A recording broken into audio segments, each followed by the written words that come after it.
Welcome to Persephone's Tavern.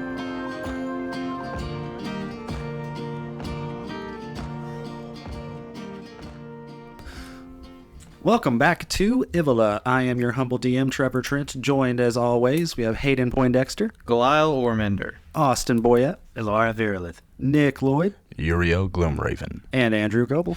Asimir Ashford. Right, welcome back to the tavern, everyone. Yay! Our party is once again reunited. Thank God. Yeah, that was 3 episodes. I know, I'm glad I didn't have to kill another of your characters. Yeah. soon. Me too. Me too. So we jump back into a recap because I think you guys have some questions for a certain gnome you guys know. Oh yeah, my butthole's ready. Okay. And my butthole's puckered with information and knowledge. Can we cut that out? I'm on such a fucking roll. Oh, so funny. No. All right. Rolling. No, it's fun. Recap. Last we left off, we returned to our party as they regrouped in the moments just after releasing and aiding the Apex Bahir in destroying and uprooting an invasive bullywug village, damming part of the river. Exhausted, they frantically searched for signs of Elara along the bank of the river, as a bedraggled Everett made a visceral transformation from were-rat back into a gnome before their eyes. Their search for their friend was to no avail, and to make matters worse, they had now lost track of Edgar's missing family that they had freed before. With little option, they resigned to having Everett search for the missing caravan members in their stead on foot, while the rest of the party took a rowboat and searched for Elara along the center of the river. Despite having many questions for the duplicitous gnome, they left him for a time to search for their friend. In the meantime, an exhausted Elara on the edge of hypothermia awoke in an otherworldly cavern. Juvenile Bahir scurried along the walls as Elara's reflection stared back at her in all directions. Feeling a strange attunement to this space, she took a step forward, to then find herself greeted by a gargantuan creature, a Bahir of some kind with 5 heads sharing a single, slinking, multi-armed body, towering above the cornered Eladrin, before speaking to her in a booming voice. It introduced himself as Erfarung, Avatar of the Frozen Hearth, and shared much information about its perspective in this realm. It revealed that it had been in charge of protecting an Aether Spring, but claimed it failed in its charge and subjected itself to exile as penance. In addition, the creature seemed certain that Elara was Uri, citing the scent of her blood as proof. It told her of a sleeping city far to the east called Gar Uragan, a last vestige of the Uri civilization she hoped to find. With little more to discuss, the creature granted Elara safe passage, where she was reunited with the rest of her party after a time. All back together, the group decided it was time to return to Everett to learn more about his curse and regroup after the arduous ordeal they had all endured. Along the way, they discussed more of their theories on the Aether Spring and how it came to be corrupted before their boat reached the shore a short distance north of Everett's burrow. And that's where we pick up. So as your boat is dragging up against the edge of the river, you can hear its planks scraping against the stone as you guys all find yourselves back on easy ground. I stumble when I get out of the boat and forget about my exhaustion that I've accrued throughout all of this. You can see in the distance, just a short walk south, the remnants of the mining camp, and remember well the way to get into his little secondary passage directly into his house. I'm heading that way. So we go into the house and move the bookshelf out of the way and... No, you don't even. Oh, the back you can way. go through the back way. Okay. You know where his secret entrance is. I'm exhausted. Let's make dinner. Let's make dinner for Everett. I feel like that's fair. I mean, you don't cook in another man's kitchen, I suppose. Speaking of cooking kitchens, as you guys are walking down this tunnel, this tight tunnel that was just barely pig-sized, you begin hearing the vibrant and happy oinks of Wilbur ahead and smell the smell of cooking herbs wafting through the air and vegetables being seared in some sort of kitchen beyond. Let's hope Everett found our Edgar's friends. You think it'd be rude to ask for bacon? He's vegetarian. I hope Edgar's family's here, so we don't have a boy to support. You think all of them would fit in Everett's place? I mean, how Well, there was that big back area where the pig... There's tunnels. The boy is basically a vigilante at this point. He'll be fine. He's a what now? A vigilante. He's 8. He is the Green Mask. Would you wish don't your fill life, heads. your younger life, on someone else? Yes, this life is fantastic. No. Oh my gosh, you're fantasy Batman. I love this. I don't know what you're talking about. You're Batman. That's because you're repressing all the bad things that happened up until Yeah, No. he fought an orc and I have no Can't come tragic back and survive. backstory. My parents are alive. My parents are alive. I'm actually fine. Yes, this is just for fun. Sure, we might save the world, but it was the fun times we had doing it. It was the goblins we killed along the way. Yes, Yuriael, who are you? I am Yuriael, the Red Mask. We need to sit down. I feel like we all need to kind of introduce us to each other a little bit better next time. I don't know why I feel like that. Well, you guys are walking down this tunnel and come nearer to this homey space and round the corner to see Wilbur sitting there eating from a trough right on the edge of the little makeshift fence that Everett built for him. And you see the fire burning in the hearth ahead of you. You don't see Everett immediately, but kind of just getting a peripheral view through the edge of the cavern, you're pretty certain that he is alone in there. God. Let's go speak with him. Is there really like a door to knock on? I guess No, you just flop your feet a little You bit. just kind of have to sidle around the fat pig and climb over the fence. Hello? Knock, knock, knock, knock, knock, knock, knock, knock, knock, knock. How long has it been It has been 2, 3, 4 About 2 hours, since? like full round trip. So yeah, you guys sidle past the pig, and it recognizes you immediately and kind of, roots at all of you in turn as you guys climb over, and you hear the sound of sizzling vegetables from like the little pantry nook that he has, little side area. And very quickly he hangs his head out and he says, "Oh hell, y'all are back already? I hope it's good news." Yeah, she died. She's dead. I'm right here. He kind of like his ears sink and he just kind of like goes, "Oh, She got better though. No, I'm here, got Everett. better though." oh, thank goodness. Well, see, y'all were worried. But we still are. What, do you have any luck finding our other friends? We met Oh. the Lake Guardian. No, but yes. No, but yes. So I found their footprints that y'all showed me, and we tracked them along, and they led up to the edge of the riverbank, a couple miles northeast of here, back the way you came, I suppose, and led up to where I keep my boat. Only no boat. Oh, They stole my boat. they stole So- your boat. At that point, I stopped looking for it. In the moment, I got a little irritated because that was my boat. Let's get you. There's an entire bullywug civilization not using their boats anymore. Well, about halfway home, that's kind of what I figured too. Yeah. I'll go get me another one.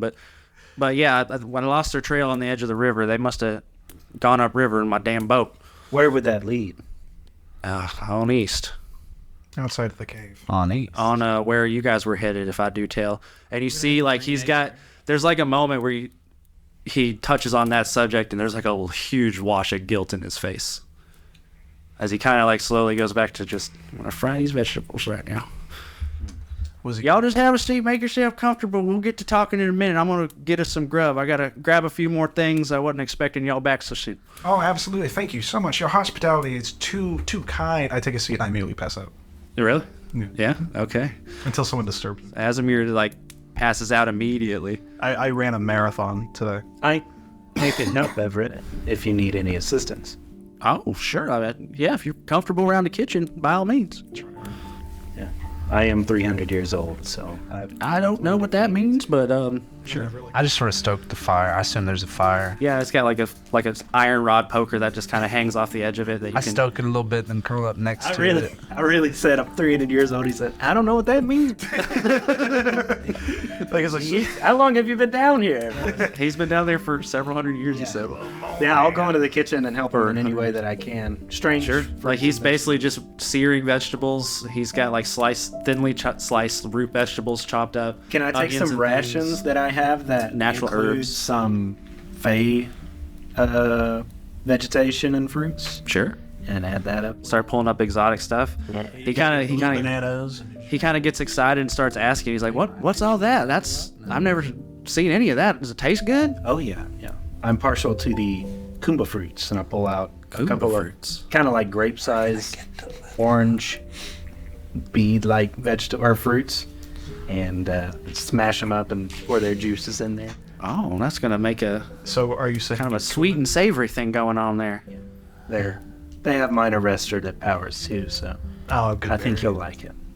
You think Fancy. that wasn't good berry? Well, hot damn. Okay. No, just Well, this is a treat. So you just trying to help out. the only thing. Oh, but whenever I add cinnamon to coffee, it's like, oh well, that just kind of took the magic out. No, I put the magic out. It was soul that he said was missing from that concoction. They ain't got no soul. Anyways, it takes about 15 minutes to finish the meal. You come back, carrying like a second platter of seared food. Anyone hoping for meat's going to be sorely disappointed because it is a vegetarian dish. But it smells delicious. It's got very aroma, herbal fragrance to it. The seared nature of the cooking oil he was using, it does have a very savory aroma despite not having meat in it. And then the ingredients that Elara added to it also bring this sort of sweet profile to it as well. So I assume the food wakes me up. yeah, if you were snoozing and want to get in a meal, you guys have the opportunity. I ask him if he has any alcohol. Yeah, I've got some. It's basically root wine. Yeah. Yeah, I'll try it for sure. I can't say I've ever had root wine. Well, you've seen you heard of moonshine? Yeah. This is dust shine. Oh, I get fucked up and eat these vegetables. Yeah, he starts. Uriel did waste no time in digging in. Everett starts passing around little ceramic bowls with portions for everyone that wants them, and almost trying to fade into the background. He kind of just sits back in his chair and just starts having at it himself as you guys get your meal in. I sit in front of the fire. I'm kind of too distracted to eat. I'm still pondering on my shackles as a piece of metal versus this corrupted aether sight I have in the staff. And I want to spend the next hour using my channel divinity to turn the aether sight in the staff into something more malleable or more condensed. I just want to turn it into a single bar. An ingot, and pull the metal away from the wood of the staff. So you're trying to basically remove it as its own component. Yeah, just isolate it. So you begin this ritual that you've used on your shackles a number of times. You've used on other sources of raw metal a number of times, and have found some success in making it do what you want it to do. As you begin pulling this metal, you feel your hold on it as you would, and you focus, and you begin to feel this searing pain, this hot pain entering your mind, and your vision begins to go dark. You feel this smoky aura almost clouding the edge of your vision, creating this almost tunnel vision as you try to focus on that. And as this darkness is taking over, you see this glimmer of light flickering within it, this warmth that almost beckons you forward as an escape from the searing heat in your brain. And as you reach for it, you reach out for it with your mind, this flickering white light that seems so distant and yet so connected to you. And as you reach out and touch it, you feel this tear. You feel this separation of what you're sensing and what you're trying to achieve begin to fragment and pull apart.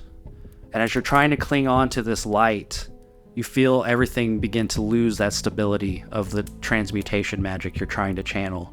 And before you can endure it further, before you can cause yourself any harm, there's a flash, and you drop the chunk of staff, and you see that the aether sight rolls off of it in a absolute garbled mess. It no longer resembles what it was before in the staff, and it did not become the small ingot that you wanted it to be.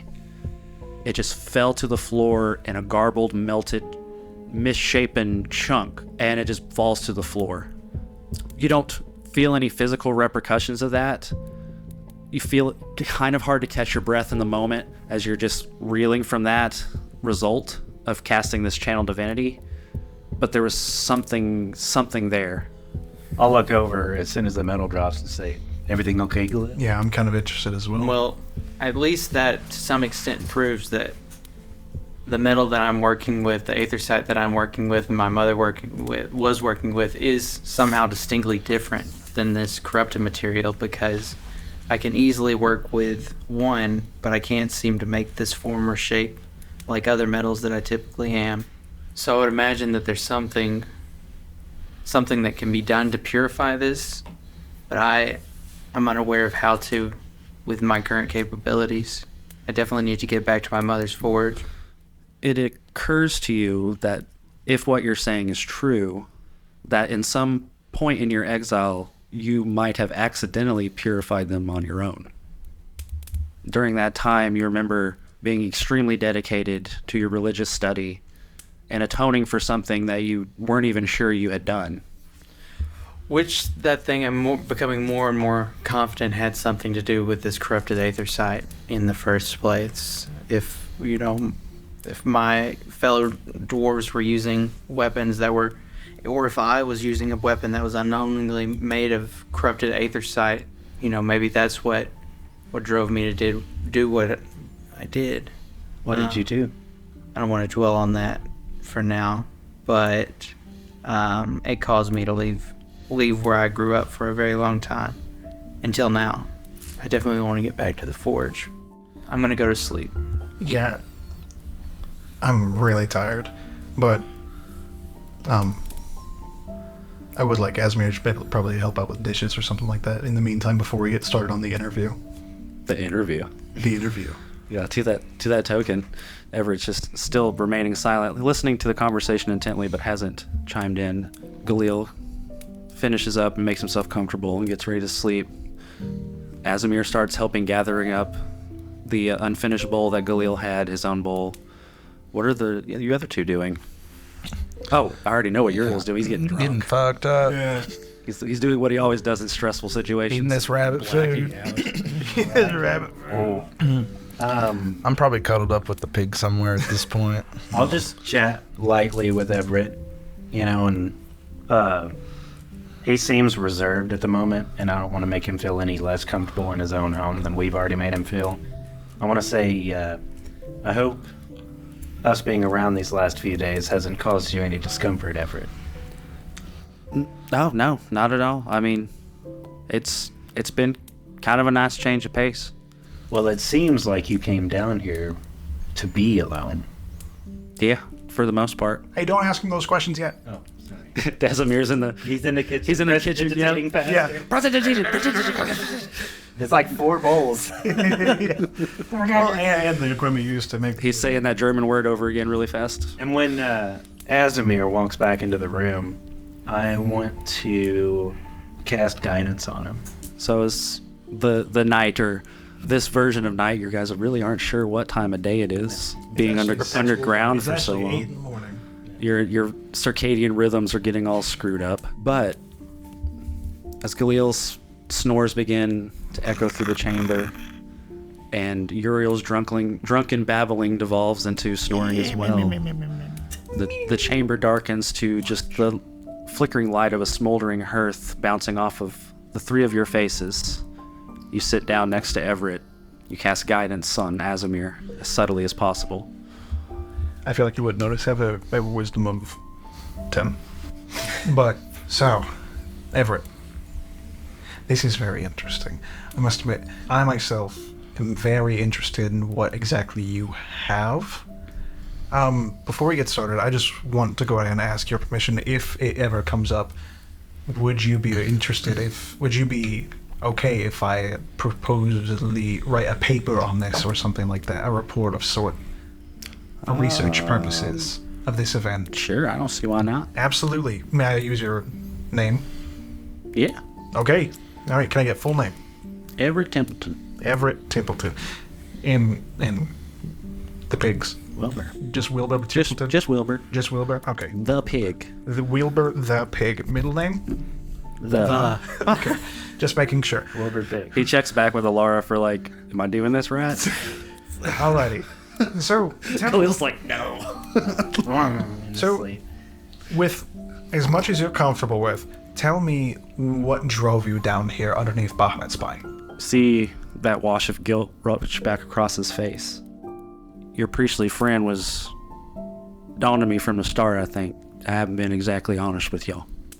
I used to live in Bahamut's spine centuries ago. Mm-hmm. I have a mage hand writing all this down in the book as I'm just kind of reading him. I was an alchemist for Vera Thatchright. Vera Thatchright? Name doesn't ring a bell or anything. I mean, I'm just grasping at straws. Not off the top of your head, it doesn't. Ran an organization out of the Opal Claw Manor. That does ring a bell, Opal Claw Manor. That's where you guys are staying. That is your hotel. So you are a resident. You are a resident, or you worked for a woman? I was an alchemist for Vera. Vera, and she runs the place. Yes, she was the proprietor, among other things, of the Opal Claw Manor. Can you tell me a little bit more about her? In her time, she was would seem to a public face as any old proprietor of a business, someone running a roadside inn, but behind closed doors, she had a vice grip on everything happening in that town. Interesting. For better or worse, Bahamut's spine belongs to Vera, or at least was when I left. Okay, so you had worked as an alchemist for Vera for a while. Now, what was this turning point? It seems like maybe you had done something to upset her. You had to excommunicate yourself for some reason.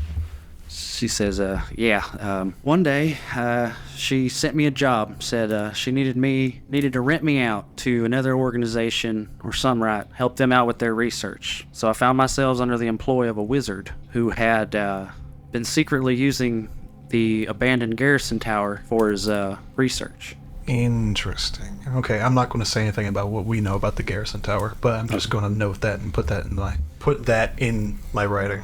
With my help, the wizard was able to concoct all manner of spells that ultimately resulted in creating all manner of monsters. You see there's a look of fear in his eyes. Before we get too far, can you tell me more about the wizard? Did you get any proper names or even outline descriptions? It was a man by the name of Maldrus. Maldrus? Maldrus. Spell that for me real quick. Maldrus. Druss. Just one name? Singular name? That's all I knew him as. Fair enough. Go on. He's human? An eccentric type, as far as I could tell. Brilliant mind, an absolute amazing wizard, but with that power came a darker ambition that I began to see more and more as I worked for this man. And eventually I realized I couldn't keep helping him. Because of the monsters? Yes. There had been accidents, and it became clear that there was no limit to the boundaries that this man would push, so I tried to quit. But getting out of a contract that Vera gave you is not so easy. It's a certain death sentence, so I fled. And that's when you came underneath the mountain? Yes. I fled to the cistern where I remained. So this Maldrus, he created monsters. You were fully conscious. You knew about this. To a point, yes. I was culpable in many horrific acts. It was not withheld from you, this information. In fact, you were associated with him doing this. At Vera's behest. Vera's behest. Okay, interesting. I'm not going to dwell too much on that for now. Tell me about, and I just kind of waved to all of this. You said you became what you were after the fact you fled. Yeah. Happened my third year down here. Third year. Right now we're on what year? You said I think 100, 200? Yeah, somewhere between 100 and 200. I stopped counting after a while. Wow, so this has been a while. But go on. But yes, my third year down here, I didn't know an icicle from a stalactite, honestly. I was making it fine, and it's just one of the horrors you can run across down here. I came across what looked like a camp of folk not too dissimilar from yourself. Thought I might treat with them as we are now. Turned out to be a bit of a mistake on my part. Well, I was lucky to escape with my life. He says, I've learned to mostly control it over the years, but in stressful situations, the rats get out. Interesting. With what you have just witnessed us do, is that not considered a stressful situation? Is there something worse? Oh yeah, it definitely was. When I got up on that dam and they started sticking me with spears. So that was involuntary. That wasn't you. Yeah. That wasn't you doing it. That just came out. I mean, I can do it if I want to, but y'all saw it. Why the hell would I want to? Of course. I wouldn't want to call you any disdain unless. What are you suggesting? He's like eyes dart back between you and Elara. No, don't worry about it. You've been so kind so far. I wouldn't want to have to make you do anything you don't want to do.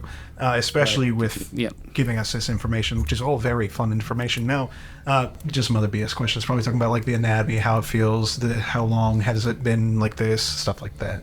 Some generic things that probably. But yeah. Now I kind of look over to you.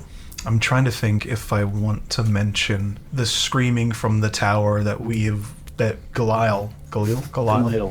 Galil had said he heard from that tower. As soon as you address Elara, you hear a sound behind you.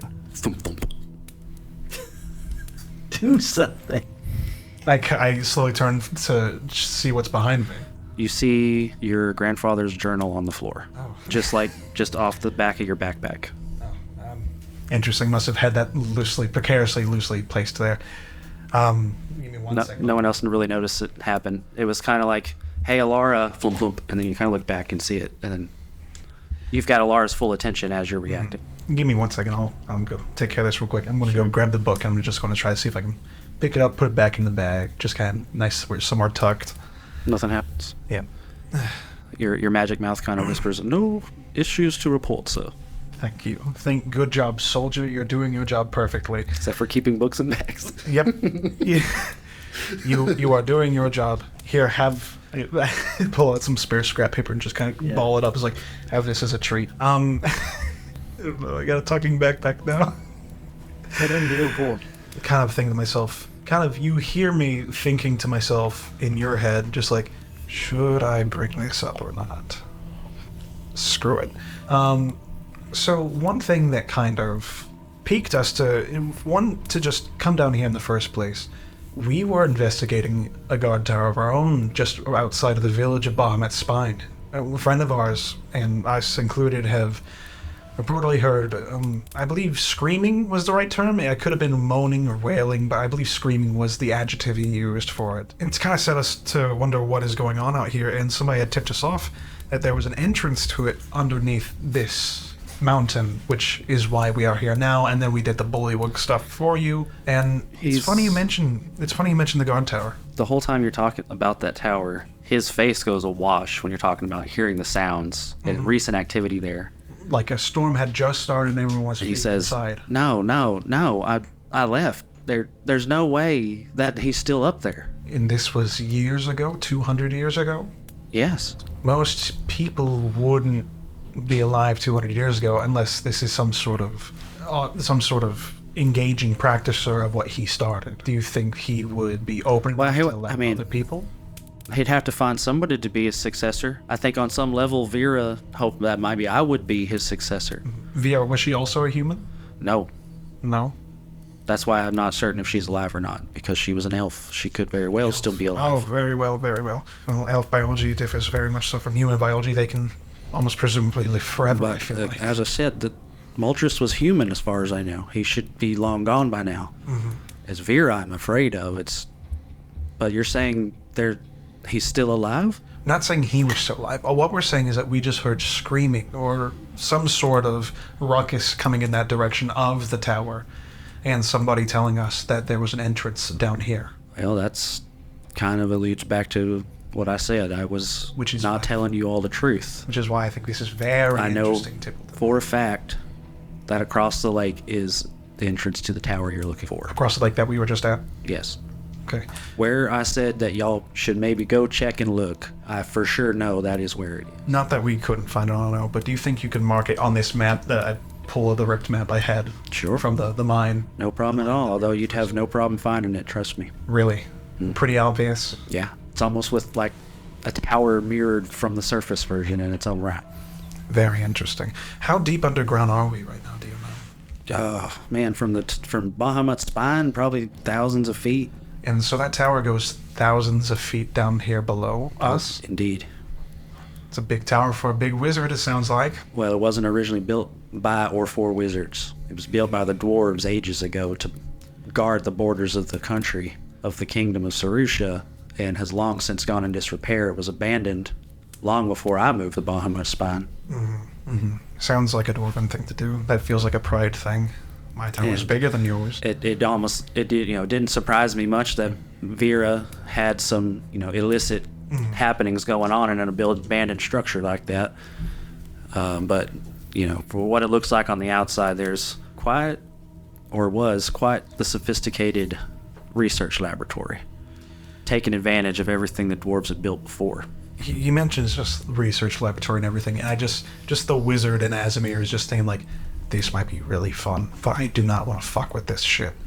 You're thinking about that too, though. Like, he said he was an alchemist that was assisting this wizard and with what he was working on for his magic, and so there's some sort of overlap there with whatever was going on between arcane and herbology. And tell me, you've made it this far down into the cave, but why stay? Why can't you just leave Bahamut's spine? I mean, at this point, as far as I would assume she would know, you're long gone. Yeah, that was the original plan. Dragon's before breath I is got just bitten, and now I'm thinking I don't want to make sure. I want to make sure that blood stays down here in the hole where I found it. Have you ever tried to cure yourself? Do you want to? No, I mean, I read some things of some, natural cures for it, potions and concoctions with wolf's bane and such, but Snake oil. yeah, I've never put much stock in it myself. Without researching it heavily, without having facilities to pursue it, it's just kind of been a lost venture. But I mean, if you know someone that could possibly cure me, I'd be more willing to talk to them. Well, you yourself are, at least from what I can tell from your story, you are an alchemist of your own right. Do you have any research yourself here? Did you just give that life up entirely? No, I left everything behind. In the tower? Everything that was personal to me, I left in Bahamut's spine. And then everything that was relevant to the wizard stayed with him. So Very I'm interesting. basically starting from scratch down here. I mean, I brought a lot of knowledge with me. Y'all see I've managed to do all right. Of course. But as far as pursuing a cure for lycanthropy, that one's a bit over my head, boys. Well, I'll You admit, hear Galil through Lady. his snores. Always got a rat curse. Boy needs a rat prayer. Oh, need a rat prayer. this is... I think Galil's got sleep apnea. No, he does. It's every night. Sorry, I gotta apologize I didn't mean to deceive y'all. I didn't mean to put y'all in such a dangerous situation. I mean, two of y'all almost lost your lives and the others put yourselves close enough. No, I'm fine. But everything y'all did, I know, is in service of the late guardian and is gonna help restore balance to the nature around here. And y'all made lives a lot easier for me, for sure. I met the late guardian. Yeah, she met the... You met the late guardian. We all kind of did. It was surreal. I think Late Guardian doesn't do it justice. No, certainly not. I'm just thankful to know it actually exists. Oh, Yeah, no, very much it's... exists. I see. I grabbed like a pebble. It was like, okay, so like imagine this is our boat. I put it on like the ground in front of him or like a table in front of him, and I just like rifle through my bag and just quickly origami like a big swan. It's like, okay, this is good enough. And I put it next to the small pebbles, like, and this was the side of the Late Guardian's head. Yeah. There were 5. There were 5 of them.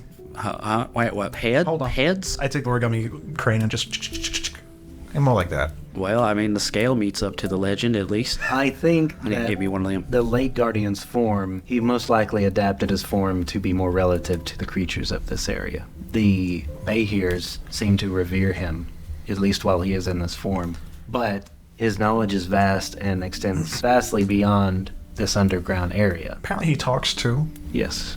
I didn't see it, but Elara had a fun little tea date with him. I wouldn't say that he wishes anyone here harm, but I think he is glad of a little more balance being restored to this area. He is watching things, though, and he's real. Very real. And honestly, I was starting to say my prayers when I saw him. It was awesomely terrifying of an experience. Oh, man. That's one of those should have been there moments. Honestly, this, I point to the origami crane, no justice at all.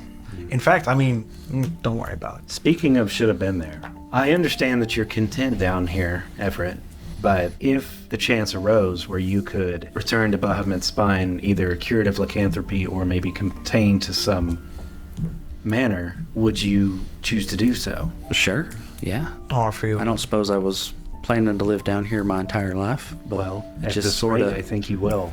happened. Yeah. Well, this sort of happened But, to us. What are you saying? I should come with y'all? Well, things change. Bahamut's spine has changed, and people change. We live longer than most beings, so we see a lot of change, but you have spent many centuries down here hiding from crimes that a former version of yourself did. And you obviously seem to feel remorse for these crimes. Instead of dwindling away down here, I think it would suit you better to do some good above the ground and try to rectify some of the things that you feel so sad about. I think you should return to Bahamut's spine. Or if not, we could escort you on our way back down to Dragon's Breath. And you'd help make sure that, I was safe and Wilbur was safe and And I didn't hurt anybody? I think the only way that could accomplish that is to confine you to yet another home. Maybe one a little more hospitable, but you, while you're cursed, should probably not be allowed to leave the house. How much is a home? Yeah, I mean, We have that cave. We have the. when you put it that's like for the that, children. as inhospitable as it may seem to y'all, I may only have this hovel, but I have this entire cavern too.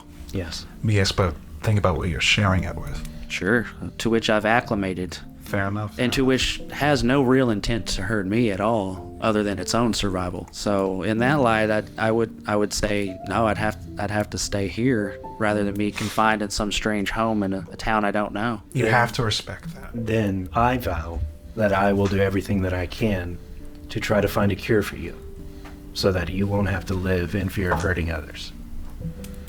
Then you can go where you wish. Now, not to diverge too much from the main topics here, tell me about Wilbur. Where did you meet Wilbur? And I don't necessarily need too much information on that. I just wanted to. Yeah, because pigs don't live. Yeah. Oh no, that's truth be told, that's Wilbur the Fourth. I've had a number of pets. Yeah. Now, yeah, Were they all? I know what you're thinking. Yeah, they're all pigs. Where am I finding overfed potbelly pigs? Please, down yes. here. Yeah, well, I'm not. Well, Those are the few times that I ever came to the surface, and I would go up to some nearby farms, and we had an understanding with one another, and I'd come pick up the occasional beast of burden. Everett Templeton, alchemist to pig thief. No, not a pig. I don't steal them. I trade. Oh, you trade. I bring crops. I bring crafts. I bring things that are useful to farmers, and we have an understanding. That's very. And I've, Do you even a talk couple of them, I would call friends. Let me pilfer from the underside of their root vegetables anytime I feel. Do these friends you've made during trade, do they know about your issue? No, and I don't think to bother them but once every couple decades. No intention. My Wilburs have come spaced pretty far apart. Wilbur's still got a couple good years on him though, so He's no a worries very about healthy- that. He's a very healthy Wilbur, I can tell. You're good people. Unlikely to meet down here in the caverns. Accosted, so many beasts down here. You were a pleasant surprise. Now, unfortunately, you're sure to find more beyond the safety of this place. And I would say I would be willing to travel with you, but I'd feel like I'd be more of a burden than a help. No such thing. Something that you need to lock away to keep safe, as you said. Well, I don't wish that life for you. And now that I am aware of your plight, as I said, I will do what I can to help. And I will one day return with a cure for you. And I too, when you find the cure, I'd like to come back and visit, if that's okay with you, Willie. Absolutely. Y'all find yourselves unfortunate enough to be stuck down here again, or even in, the days to come, feel free to stop back by here. I can see the Where Are They Now story. Thank you again for your hospitality. I'm going to go to sleep. This has been truly I'm enlightening, ready for bed myself. enriching. I won't bother you too much, Everett. And I don't know how much of use it is to you, but for this I would like to repay 5 gold pieces for the information and the night stay, and I suppose the assists where we had them. He once again refuses it, says, won't do me much good down here. Keep it for yourself when y'all get back up topside. Is this some form of ritual? The metal we use for barter and trade, this is essentially a substitute of what I could be giving him, and he as well could trade it for something he would want. And this metal is not corrupted. This metal is no, I mean, No, it's it's a little dirty, but some sort of precious metal. It's not the metal that's corrupted. It's gold, man, but it's the people. I'm skeptical if it's 100% gold, if you know what I mean. preach it, Yuriael. But at any rate, it's supposed to be 1 for 1 in gold, and you can use it as a proxy for other sorts of barter. I see. She's not native to a place where this is a thing. You'll figure it out, Yeah. and it'll still be complete bullshit when you do. Maybe I'll find some one day. Believe me, this is the most amount I've ever had in my entire. I spent 50 of these little shiny bits, pulled up the gold just to get like a semester at my college, and that took me like a year to acquire. Doing this trade, I got in like 3 weeks. 50 gold pieces. It was a lot of money for a couple of 10 GP a semester back in my day, man. And I was bitching about the tuition fees back then. Yeah, Oh, where'd you go to school? I'm at Parish Academy. The academy in Carvander Academy, back in the capital. Carvander. Oh, Before I moved up to Bahamut Spine, that's where I learned how to commit war crimes. couldn't afford Carvander. Plus, Parish was local, so that was easier to commute to. I won't bother you anymore. Thank you so much. Thank you. I'm going to sleep. You see, he kind of Yep. waddles off to his little bed in the alcove and goes off to sleep, and leaves you alone in the room with your backpack and your hearth. I'll just lay down against the wall. I just sit by the fire, kind of proud in myself a little bit for what went on today. Because Asmir himself, he knows that the Asmir maybe 3 weeks ago would have never imagined doing anything like this and would still be working at a lumber mill. And now he feels like he's accomplishing something towards his goal of what he wants to do. He's like a historical researcher of sorts, as well as an adventurer in a what do they call it? Rapscallion. A little rapscallion, a knave. A little happy in himself before he goes to sleep at night. Before, want to cross-reference things that I wrote down with maybe some things I could probably find in my grandfather's journal before I go to sleep at night. So you grab your book and his book and just start studying, basically. Yeah, see if I can find any similarities with what I could find with his research as well as mine. What's left of his research with mine? So Kind of as you book bag. pull them out, you get both books open to the page you want. You start scrolling in your journal, kind of taking some notes about some things that you had said, giving yourself some reminders about stuff you want to check up on and not forget based on your journey so far, typical adventurer's logbook stuff. I take very big note of the two names give it to me by Templeton, the woman in the inn and the wizard. What are their names? Maldris and Ava, wasn't it? Vera. Vera Maldris. So yeah, you're taking just typical good wizardly notes. And as you have your mind focus and your quill on your book, you see out of your periphery your grandfather's book begin flipping pages again. Flip, flip, flip, flip, flip, all on its own. I'm already asleep. And the page settles on another swath of blank paper. Oh, this is happening again. And you see another date come up in sequence to your previous journal entries. And once again, a bleeding image of your grandfather sitting at a writing desk. And his voice in your mind. Bahamut's spine was not what I expected. A shell of its dwarven roots. Yes, but there's something of significance here. I am certain of it. The town is poor but lively, yet there's fear as well.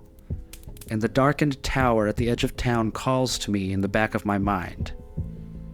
I am told the grounds are off limits, but the overgrown drawbridge still holds. There's little harm in taking a peek in the morning, I think. Tonight, I checked in at the Opal Claw Manor, clearly the heart of this dreary town.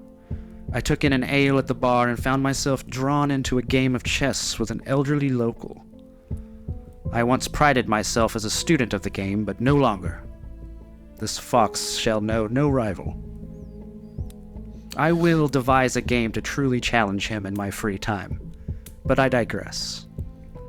Tomorrow I make for the mine, and I am filled with anticipation to what I might discover.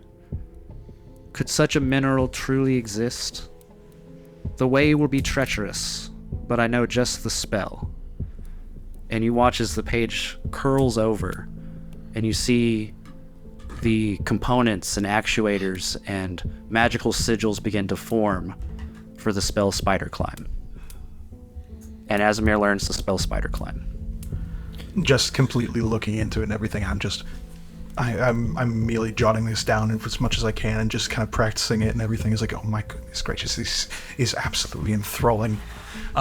As you're practicing the mnemonics of it, you even see on your hands little razor sharp little clingy fingernail hands or little hairs, spider hairs crawling out of your skin. This is amazing. Poor Toby McGuire. He tried his best. With the book entry saying the weird malleable material, I kind of pull out the Rod of the Pact Keeper and just kind of study it a little bit myself. Just kind of, this can help. This is good. This is good.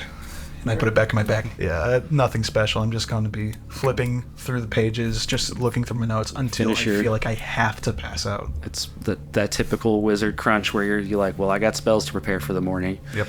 And you go through all that ritual, and you guys all benefit from the long rest. While I'm sleeping, I'm having nightmares about that rat thing. Because, like, I hear them talking about it, like, half in my sleep. All I can think is that, like, they're going to try to cure this with, like, a potion or a remedy or a medicine, but this is a obvious affliction of the soul that needs light to be removed and not a blade or a medicine. Yeah, and so, like, chasing that light through your dream, you see a silhouette of a winged sphinx creature, like, kind of flash at you, and this whitewash of that revelation kind of wakes you up, and it's right when your sleep was over. You're waking up first thing in the morning, like, seemingly first, as you have this revelation in your sleep about a possible means of helping Everett.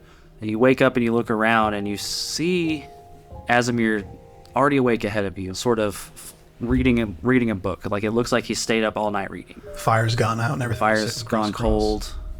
Uriel and Elara haven't quite rose yet, nor has Everett. I want to get up and go and look and see if I can find where Everett's sleeping. Easy enough. You can see his little nook just off of where the main area is, and he's just mid-snooze, kind of curled up sideways, sleeping in his little makeshift bed. I want to kneel down beside him and sort of push on his arm to try to wake him up. He kind of snorts to life. He says, "Oh, here, I'm being attacked. Assassins! Wilbur, get him!" Oh shit. Had a flashback to yesterday. Day before yesterday. Oh, hell. Time to get up already? Galil? Oh, damn. Shakes himself loose. Yeah, I imagine we'll be leaving pretty soon, but I did have a thought last night while I was sleeping and pondering on your ailment. I believe that the cure for your ailment may not be through alchemical processes or medicine. I think I may be able to cure you divinely with the help of my God, if you're willing to let me try. He says, I mean, he kind of sits up pensively, almost like a patient would sitting before their doctor. He says, I don't know, Galil, I've never really been so reverent to the gods. I really think that they'd be able to help. I think that we've all done things in our past that we are not happy about, and that the gods will help you, knowing that you are a good person now, and knowing you could bring potentially more light into the world. I want to take his hand, and I want to take out my focus, my symbol, and I want to fold it up into his hands, and I want to just start saying a short prayer and cast remove curse on him. He kind of, as you put the symbol in his hand, he kind of skeptically kind of chuckles and says, well, it didn't catch on fire. I guess we're off to a good start. Yes, guy. So cute. Oh, man. And he kind of settles in and describe your ritual. What does it look like when Galil casts remove curse? So I'm kneeling down in front of him. Obviously, he's on the bedside. And I guess I would picture it as just in his hands, he would feel some warmth as the sigil started to heat up, but then that would sort of radiate out as a light that was not necessarily like coming through his fingers, but almost radiating through both of our hands, and that light sort of travels through his body and then eventually dissipates. He sits real still for a while, still clutching the amulet, and he takes a deep breath. He says, I feel lighter. He kind of stands up and he hands you back the symbol. Well, there's only one way to find out. And he kind of you see this intense look of focus, like he's trying to activate the training that he's put himself through to transform. And he starts kind of focusing and tensing up, and his eyes clench shut. And then after a while, the tension fades, and he kind of just looks at you, and he can't help but try to hide it. You see tears welling up in his eyes, and all he can muster is a wavering thank you. As he sits back on the bed. This is a great thing you've done. I just want to put my hand on his shoulder and just give him a knowing nod and leave him just sit and think about, the weight of what's just occurred. Azamir, you've been sitting in this fugue state, very much in a daydream, but you heard the entire exchange. The rest of y'all can wake up as you will too.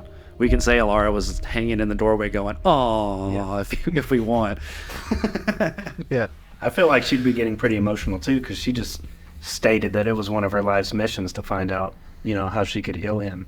And here, I think Just that's overnight. nice as you wake up just in time to see him perform this small miracle. It's a miracle. Wait, so I kind of stumble my way in. It's like, did I just hear what I think I heard? Is it done? The gods have many powers, and the power to cure is first and foremost. The healing powers that were bestowed on me to cure small wounds seem to have been able to now remove the curse from Everett. Yeah. Everett says, you hear that, Wilbur? We're going home. Yeah. Man, don't tell Elara. She just devoted her life to saving this. No, I saw the whole thing, and it's fine. Oh, okay. It's a great. I'm happy with it. I accepted a side quest and it was immediately completed. Easy XP. Yeah, I can teach you about God if you want to listen. Oh, no. I will say, as Well, we do see Azamir, You'll do it if I don't want to miss I think after what I just experienced, you might see me in church next time we're by one. Oh, you won't have to go once. You'll get enough sermon from this one. There's a temple in Alexandria that you would be more than welcome to. That is under great repair, if I do say so myself. Or you could travel with us. Craftsman knows a fellow craftsman. Well, I'd like to do that. At least as far as getting y'all back up to Bahamut's spine. Well, that's not why we came here. We know how to get to Bahamut's spine. We're more intrigued on how to get to that tower that we were looking for. Yes. I have all that. Jeez, We had discussed much about it. He doesn't. He kind of has to look past you, though, because you weren't awake for that Yeah, I whole don't know. conversation. But he's just kind of like, after everything I said, y'all want to go up there? Unfortunately, we're the curious type. Hopefully not soon the dead type. We'd understand if you didn't want to come there with us. No. I still want to get out of here and see what I've been missing. That's just. It's not going to be the safest road going that way, but it'll get the job done. Truth be told, if y'all can get there and infiltrate the tower, it'll take you back up to the surface. And we have much to do at the surface as well. We've got to get east out to those. Believe me, I am absolutely intrigued. There's so much to do. Yeah, we have so many things we need to do, but the wails that I heard coming from that tower struck me so that I would feel remorseful to turn back now without investigating what they were. And that's what this was all about. And I too would wish to learn the fate of the caravan if they made it back to the surface. Well, yeah. Once y'all get packed up, I'll get packed up. Get what I need, bare minimums at least. We'll see how it goes for coming back for the rest of this junk. But yeah, give me a few minutes to get ready, and I'll show you where I lost their trail. It'll be as good a place as any to start. I'll go wake Yuriael. What are we gonna do with Wilbur? He's gonna come with us. Okay. Wilbur comes with us. What do you mean? He's our friend. I kneel down next to my armor. It'll be a good pig till he's a dead pig. I'll tell you that. Okay. Just want to make sure you were okay with it. And then Uriel can have some bacon. Yes. Yes. Then Yuriel gets his Bacon. Then Yuriel's just in the back of the party, just like, you fucking wait. Don't worry, he pretends like it, but he don't understand common. Yeah. The pig, not Uriel. Oh, I was it's about hard. to agree with you. Anyway, I kneel down next to my armor to put my blessing on like I normally do, which gives me a +1 to my armor. But instead today, I pull out my hammer, and instead of the light going into the armor, it goes into the hammer. And I just say, I think I'll need your protection in a different way today, gods. And my weapon gets a +1 today instead of my armor. You feel a welling of light coming from your hammer, and at least temporarily, it is a +2. Ooh, very nice. Very nice. How much? I'll go ahead and I'll go ahead and gather all my books I left by the fireplace, put them in my bags. Kind of look over at Yuriael. Is he still asleep at this point? Or? No, he's up and he's sort of like doing some stretches and stuff. And he's maybe like doing some shadow boxing, fighting this orc in his head. Morning, The orc that got away. Yeah. morning calisthenics, I suppose. Yes. I'm gonna kill every fucking orc I ever see. This I swear. Chris really instilled That's dwarf. It works in it. Yeah, I hear that. And as a dwarf, like, there's a bit of, like, baked in. Like, I've heard that 1,000 Yeah. times before. I'm like, hell yeah, brother. I don't like where this is headed. I've already established that people treat half-orcs poorly in this society. Blood cemented. They've got monster blood. One thing before we go, while everyone's packing, I want to, having done this miracle to Everett, take out that garbled hunk of cursed metal and do the same thing. Channel Curse divinity? on it. Oh, try to remove curse? Yeah. You cast the spell and it seems to take effect on the object, but without being able to identify it, you don't know what the outcome is yet. But the spell, Feeling effect. the spell was absorbed into the object. I stuff it in my bag, sort of possibly overly confident at this point, because yesterday I was full of doubt a little bit about what I knew about the Aether site, but now that I have indeed pinged the fact that there is a difference between the two, I'm more confident that I might be able to remove whatever is afflicting the one. So I just stuff it back in my bag and kind of smile. Was it kind of hidden to yourself, or were you just kind of... Yeah, I was sort of using the hustle and bustle of everybody packing to sort of just go, because not necessarily that I'm trying to hide it, but if it didn't work, I didn't want to bring too much attention to the fact that, He's a failure. yeah, I'm using a 3rd level spell slot on a rock. Passively, you would probably just assume he was blessing his hammer as he does every morning. He's over there playing with his rat. Smelling them. I will say... That's how you get that stone cutting every morning, man. You gotta refresh it. Freshen it up. Spritz it up. Yep, still rocks. Snort some granite, you know? Let's head out, Everett. Okay. Did you guys in your talk last night suss out what direction this tower might be in? Oh, on the other side of the lake. I think Everett probably knows how to get there. I look at him, I kind of nod. He's- Yeah. He knows all the back doors. He's got the keys. he's got that look on his face. Maybe not all my sins laid bare. Womp, womp, womp. Your secret's safe with us, though. So I imagine we can take this little bullywog boat across the lake that we came back here on? Mhm. That's what I'd... Yeah, it's big enough that, it's meant for piling fish in, so it'll even hold the pig as long as we ain't traveling with too much shit with us. So. Lift the back and I'll lift the front. Onward. Hey, he's a surprisingly good swimmer. Oh, that's too good. Just kind of bobbles around. He always knows which way is up, though. Yeah. You gotta find the bubbles. Well, he just floats. I mean, if it gets tight, we can just tie him to Starts the back. panicking. He said, "Oh wait." Oh, pauses. Floats back to the top. Yeah. So it's about 20-minute walk from the little burrow back up to the water's edge, and you guys retrieve your boat, and then along the edge of the riverbank begin rowing up to where Everett said he lost their trail. And you see that the lake is wide, miles across. You're again just like you were exploring the cistern. You're using ambient light in the background to kind of fill in the blanks in your mind about what's close. But you're able to tell that it's a massive lake that widens going away from Everett's and then tapers back down the further east you go. And your arms are pulsing with pain from rowing for hours, it feels like, as miles pass. And eventually you begin to see the opposite bank approaching. And I need to flip back in. I want to have been sitting at the front of the boat using a combination of my dark vision and produce flame to just hold the flame at the front of the boat to see. Make sure we're not going to run into any rock. That does greatly improve your vision. Now that I think about it, I say as we're rowing, that group of people that stole Everett's boat, we first met them, they were smuggling contraband. They kind of just ditched Edgar, it seems like. They may not be the greatest people. We only... I think they ditched Edgar. I think Edgar was the only one who made it out of the crash. Yes.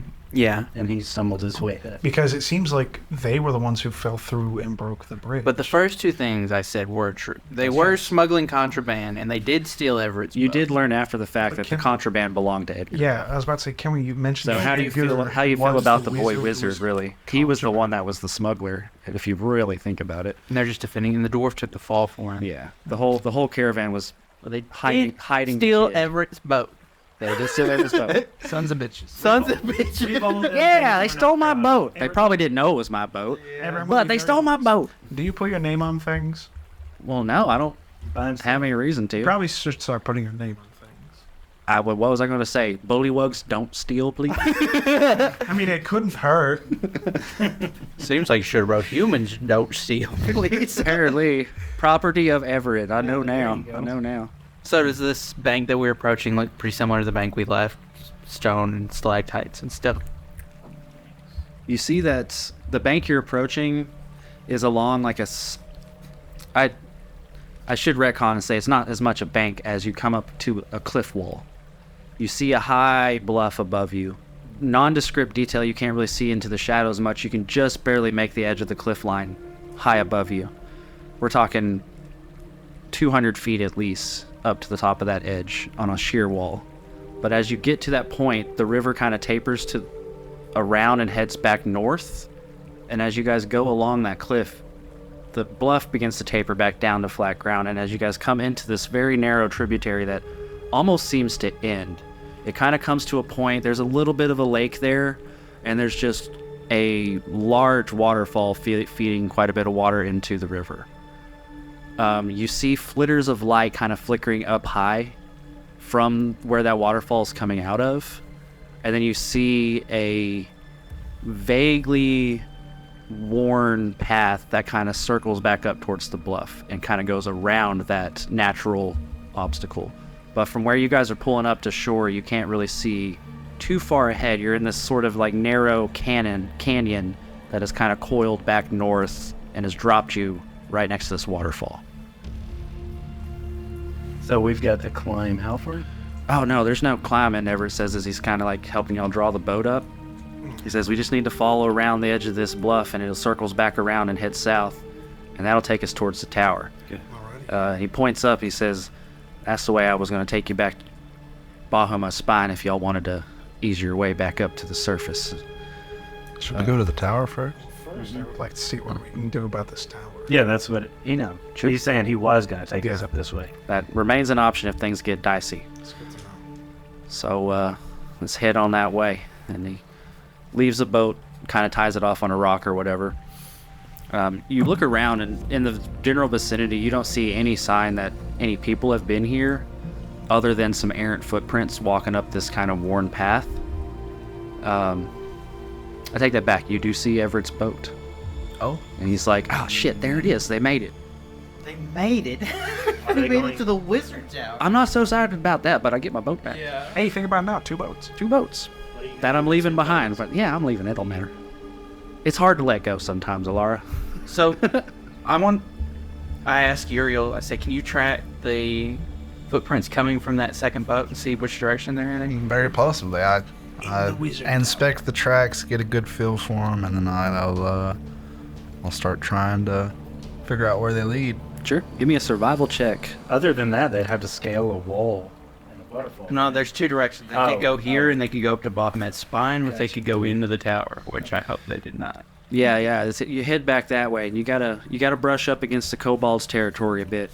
But if you're careful, you get up to the surface pretty easily. Just looking off our history with these guys, I don't think they're that careful. Yeah. Damn. That's fair. That's pretty Fair. I'm getting to learn you a bit. It's pretty bad. I got a 5 on my survival check. I could do. We got a +4 to survivals. I'm pretty good at tracking. I would like to make a survival check. Someone please do. It's 17. Thank you. Oh, is it? Wait, is it? Ah, beans. It's beans for dinner for everybody. All right, so eventually, Yuriel and Elara are like just puzzledly looking along the floor, like, I can't make sense of it. These guys walked in all different directions before they took off. Asimir's like, here's a shoe. Basically, they're right here. you find somebody's pump with a broken heel.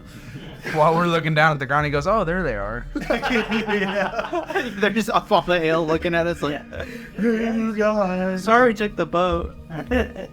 All right, so with Asimir's eagle vision on the trail, you guys begin walking, and it's about a half a mile east. You guys walk to get around this large bluff. You could climb up there if you want to, but Everett suggests staying around and going low.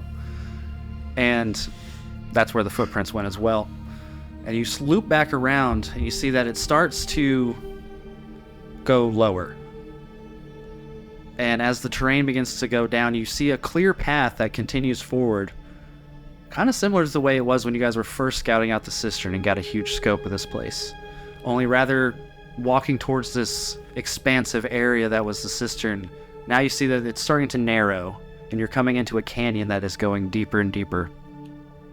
And eventually the road forks and continues to spiral down into a deeper path into the mountain. But as it bends into that curve and goes deeper but continues back in a northerly direction, you see this ambient blue glow and almost otherworldly light kind of wreathing this stone dwarven tower that is going from the ceiling of the cavern hundreds of feet down and making base on the ground just off the edge of the road. Yeah, thousands of... most of it is in the earth itself. And we're seeing that part. You're seeing the very bottom tip of it, and you have also seen the very top tip of it. Oh, I see. So we're at a bluff. You're at the base, yes. We're outdoors, kind of. Yeah, in a way. Like if you ignore the fact that you're in a cavern and consider it the sky, Yeah. you're walking down into a canyon, and then the base of the tower is in that canyon. And as you guys are approaching it, Everett says, that's the place. There's some bioluminescent crystals you find in the area, and a lot of it's made up into the workings of the stone. But also, who the hell knows? I've been too fucking scared to come back over here.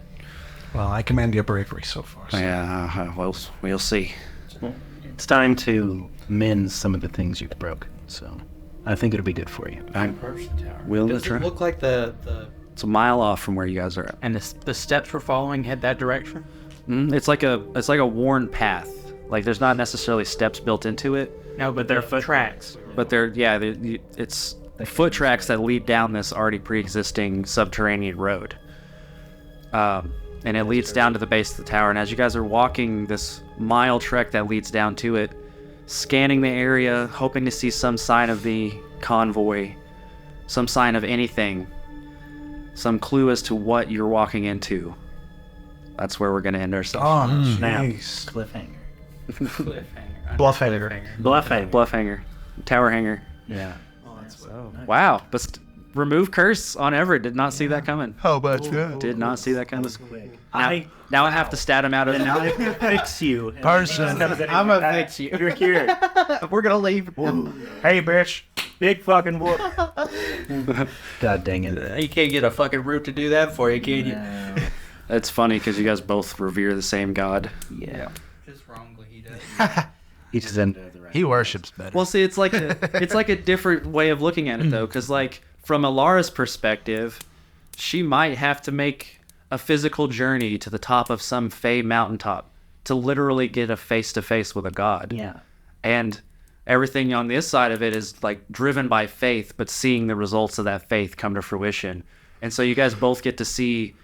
Elara would know the physical nature of the gods, while Galil would be connected to their spirit, and it all is the same, two sides of the same coin. And Galil would never in his life think of meeting the god. I Like, had a that's not conversation thing. with a god. It's like a god that is an energy instead of an actual being. Right, and it carries the same amount of weight for both, because to treat with a god in physical form is still a big deal, even if it's something that you could physically conceive to do.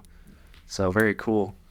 That was a fun session, y'all. Yeah. No, that was great. For just being a powwow in a gnome's hut for an hour and a half, that was pretty fun. So thanks everyone for listening. We had a great time as always. Check us out, Patreon, Spotify, YouTube. Yeah. Leave some comments. Tell us what you think. You guys are looking really handsome today, or beautiful. Leave some questions about our characters. Tell our current commenters that we are not a religious affiliated podcast. Yeah, that was. I'm just the cleric. Bye-bye. Till next time. Till next time. Bye. Au revoir. Don't forget to turn off your oven. Shit. Everett just goes, oh, shit. I knew I forgot to. Damn it. Well, what is it gonna do? Burn your house down? It's made of rock and dirt. Except my whittling, my expired Reader's Digest. As we share our adventures with friends old and young. So come raise your glass to the hero so bold in the Persephone's Tavern, where